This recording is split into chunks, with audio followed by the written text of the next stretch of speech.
Hi, guys, and welcome to my Ex Appeal Your Everything Divorce podcast. My name is Joey Camaro, and I'm here with Mandy Baker. And we are the friends that you didn't know that you needed. If you're listening again, welcome back. And if you are here for the first time, welcome to the party, bitch. Joey and Mandy, everything divorce related. We can put the S back in your ex appeal. Joey and Mandy, the friends you didn't know you needed on my ex appeal and everything divorce podcast. Nice. So, Mandy. Yes, ma'am. We are touching on another special episode of a series we call Unhinged, where we give scenarios, never legal advice. We're not attorneys. We are mediators and we are divorce coaches. And we do have strong opinions because we're two opinionated biatches. Let's face it. So we give scenarios, and if you want to join in on the conversation, head over to our YouTube channel, My Ex Appeal. Don't forget to hit subscribe. Comment below on what you would do, and if you want to be anonymous, you can send us a DM on Instagram, and we will not use your name, but we want to know what you would do in these scenarios. Yes, and I've got one for you today, Joey. Okay, I'm ready. You ready? Mm-hmm. Okay. You've decided to get divorced. And in the process of cleaning out the house, kind of purging the house, right? You come across something, just a bunch of bag full of just paper. Something inside of you says, don't throw it away. Okay.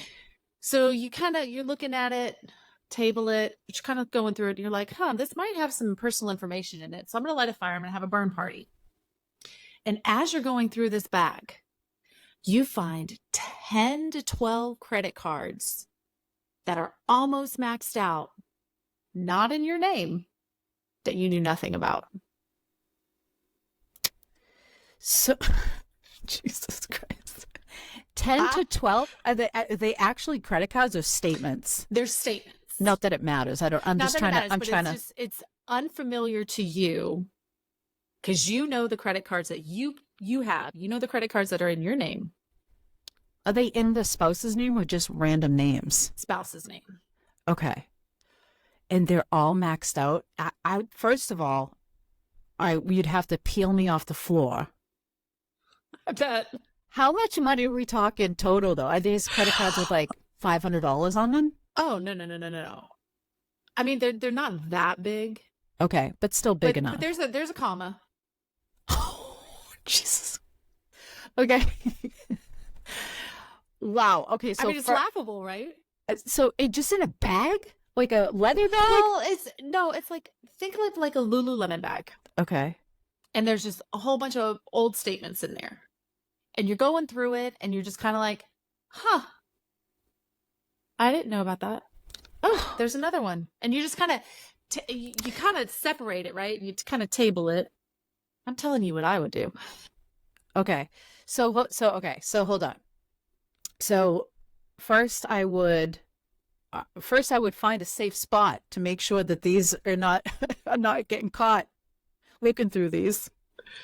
Okay. But I would absolutely comb through them and see what the dates were, probably how far is this going back, right? And that to make sure it's not like, oh, these are old credit card statements from like before I was married, maybe. I don't know. The late 1900s. Right. Late 1900s. That's sad. I know. So, and then I would probably go through to see what was on these statements. Like what was this being spent on? You know, like, is it vacations? Was it gifts for me? And I just, I got a diamond ring out of it and a Gucci purse. I don't know if you'd be getting divorced if you got those kinds of gifts.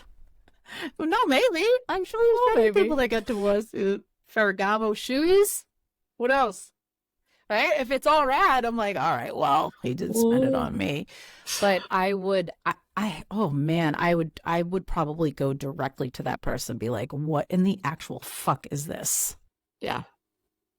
So, but I would be, I guess, depending on the divorce, like how it happened, like if it was a person that was just not trustworthy anyway, maybe there would be less of a shocker, like where, you already found out that this person lived a separate life or, whatever. But I would probably, if I was in a contentious divorce where we were using lawyers, I would use it as leverage probably to see sure. like, hey, like what is this a mistress?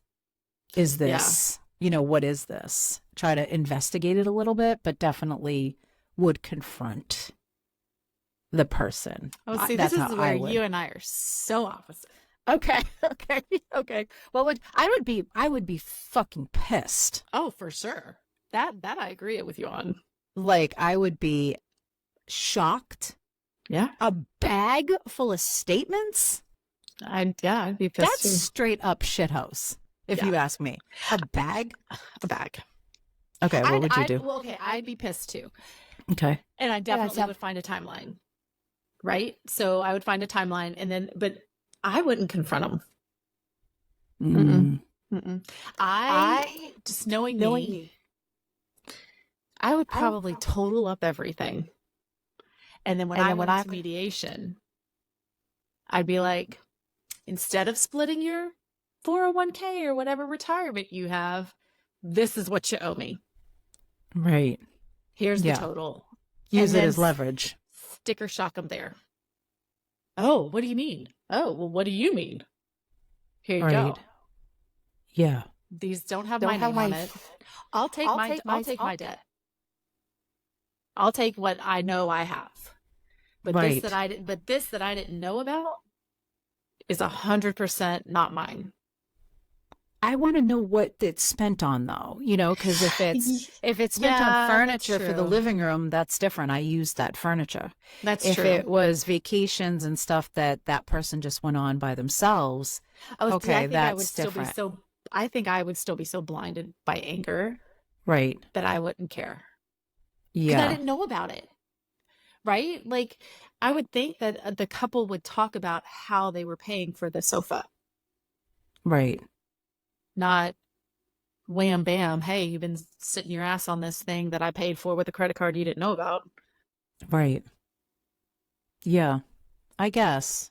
I think I'm with you. I don't know that I don't necessarily connect emotion with the dollar amount. There'd be two different things for me. I would just be mad that I was lied to and there's a bag of statements. Right. That would be like one issue to address. Like, why did you do that? Which is in the big grand scheme of things, the fact that I'm like that probably isn't good because I'm the type of person who sometimes will never get my answer. Yeah. But I'll hop on it. Why did you do that? Why did you lie about that? Why does this bag exist? And it could just be like, well, because it did and it happened. Right. Move on. But I don't. I obsess over things. Right. But I wouldn't carry it over into the dollar amount for some reason. I would just be more just angry that it happened and was it spent on. But I think like what you said, though, could be used as leverage to say, like, what were you spending our money on? Our money, unless everything's completely separate. Right. That's a different scenario. Yeah. Some people have completely separate debt and they pay. And so I guess the question too for this, did this person contribute to bills or did this person use the other person's money to pay off these credit cards or to rack up this debt? Do you know what I'm saying? That's definitely something to consider. The other thing I would want to consider as the person who found the bag, if we were in that scenario, is how did you get this line of credit? Right. Because you have access to my social. Right. Did they use you for it? Is this a ding on my credit score? That's you know what true. I mean? Like, did you use my line of credit to get that line on that credit card that I didn't have access to? What if they just say, no, it had nothing to do with you? Are you just like, okay, cool? Or if they said, I racked up all this debt, I still owe on it. It has nothing to do with you. I'm not going to ask you for anything. And it didn't affect you in any way. Well, then I would go into mediation and I would say, then you owe Because I would assume that that person would be like, well, I can't pay this, I can't pay that because of this line of debt that I have. Oh, I see what you're saying. So if they one time say, oh, I can't pay you that, you say, well, you could if you didn't have all this debt that you racked up over the years that I didn't know about. Right. Yeah. I think the biggest thing is that there was something going on where there was no communication. To find a bag. Could you imagine? 10 to 12 credit cards is a lot of credit cards. We're not talking one or two. Right. I mean, That's Mark has pulled out a credit card of his wallet. I'm like, I didn't know you had that. Like, I didn't even know what that was. Yeah. But he's like, oh, I applied for it and I got it. Whatever. Yeah. It's not like doesn't even have a big limit or whatever. But 10 to 12 credit cards, like, this is a whole other life. Well, and you're on a different level anyway because you're getting divorced. So you're going through mediation and then you find this and you're like, whoa. That's crazy. Could you? I just couldn't imagine. And then and then flip the script as the other person, you're just kind of like I would think I would be tail between the legs and just be like, oh my gosh, I got caught. Right. How do I use this as leverage in the mediation? Yeah. I think my final answer is I would be overly reactive and I would go straight to that person because I'm a very reactive person and very confrontational. And I'm not saying that this is the right thing to do by any means, but right. I would march right down the stairs and we'd have a conversation. Oh, see, right I'd be snapping pictures with my phone. No, I'd throw that bag right over my shoulder and I would march downstairs and present it all around the dining room table. Let's have a chat. What the fuck is this? That's where I'd be at. Ballsy. And then we'll discuss, did this affect me in any way? Then I'll start combing through. And if it affected me, then pal, we got stuff to talk about. Yeah. We're going a different route. See, and I would just blindside him probably. Yeah. No, I would. Hey, I would what I found out. I would love to know what anyone else would do. I would love to know if this, I think you have to be a certain type of person and a certain situation. Listen, it's easy for me to say that I would march downstairs and present this, but if someone's going through a different type of divorce where they cannot confront the other person because bad things will happen, so it's easy for me to say. But I am confrontational. I love that about you. I love being on your good side. It's not good. I'll take these hoops out. That's when I get scared. I will take them out. Ponytail goes up, hoops come out. Yeah, it's happening. So that's a great but not so great scenario. I know, but it could definitely happen. It really could. It really could. And I'm sure it has.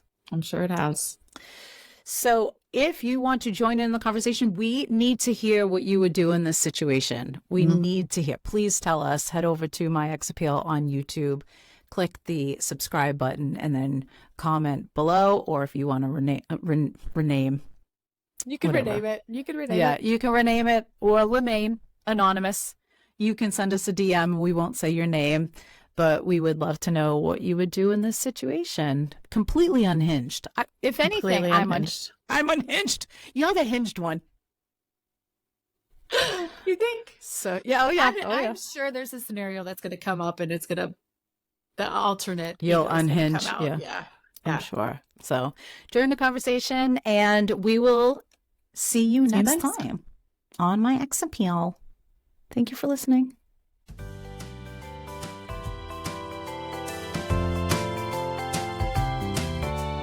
Thanks to our listeners, sponsors, and our lawyers on My Ex Appeal and everything divorce.